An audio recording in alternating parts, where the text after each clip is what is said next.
गाजियाबाद में monkey pox के मरीज की उपस्थिति से स्वास्थ्य विभाग में हड़कंप मच गया है।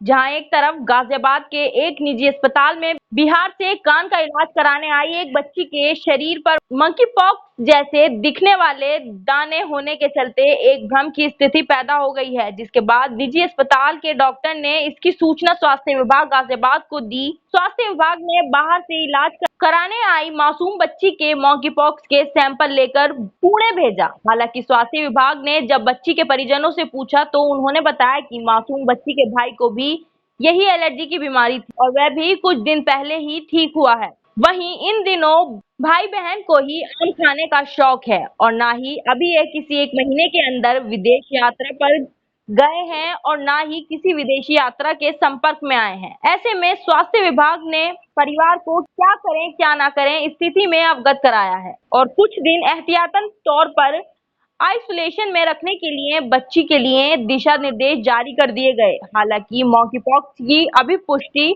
नहीं हो पाई है। अगर बच्ची के अंदर मॉन्कीपॉक्स के लक्षण पाए जाते हैं तो एक बड़ा खतरा गाजियाबाद के ऊपर मंडरा रहा है। अब ये देखना होगा कि पुणे से स्वास्थ्य विभाग की रिपोर्ट आने के बाद ही इस पूरे मामले का खुलासा हो पाएगा कि आखिर इस बच्ची के शरीर पर जो निशान है वह मॉन्कीपॉक्स के हैं या फिर कोई और एंटी एलर्जी इस बच्ची के बॉडी पर है। इस तरीके से यहाँ सूचना दी गई प्रशासनिक अधिकारियों को, डॉक्टर को, स्वास्थ्य विभाग को, उन्होंने क्या कहा है? उन्होंने हमें इंस्ट्रक्शंस दिया है कि बच्चे को आइसोलेट करके रखें और इसकी जैसे उनके पास रिपोर्ट पहुंचेगी वो हमें इंटीमेट करेंगे।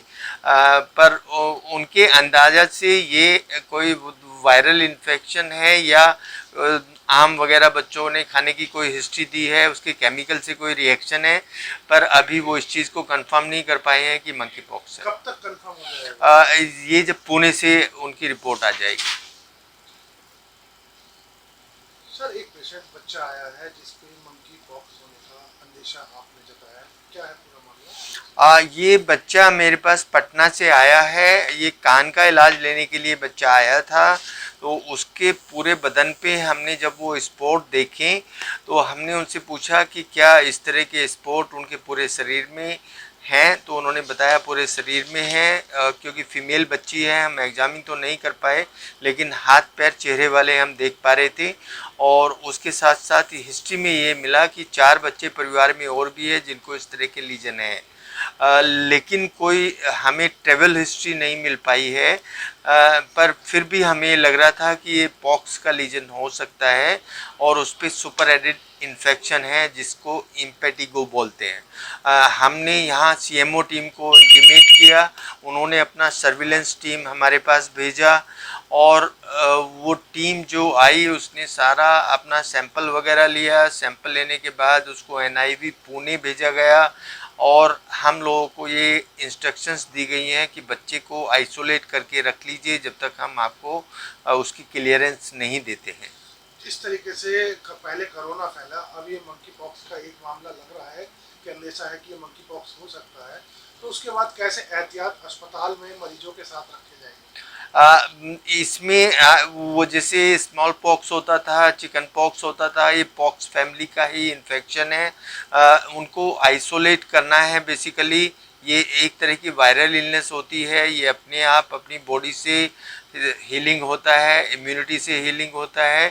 पर अगर हमें ज़रूरत पड़ती है कि उससे हील नहीं हो रहा है तो कुछ एंटीवायरल ड्रग्स इसमें देते हैं, पर मेन बात है कि उसको आइसोलेट करके रखना है जिससे वो और किसी को ना फैले। कितना खतरनाक है सर? ये बहुत ज़्यादा खतरनाक नहीं है, लेकिन अगर इम्यूनिटी कम होती है किसी की, जैसे कोई हार्ट का पेशेंट है, गुर्दे का पेशेंट है या किसी को कैंसर है, तो उनमें ये जानलेवा हो सकता है।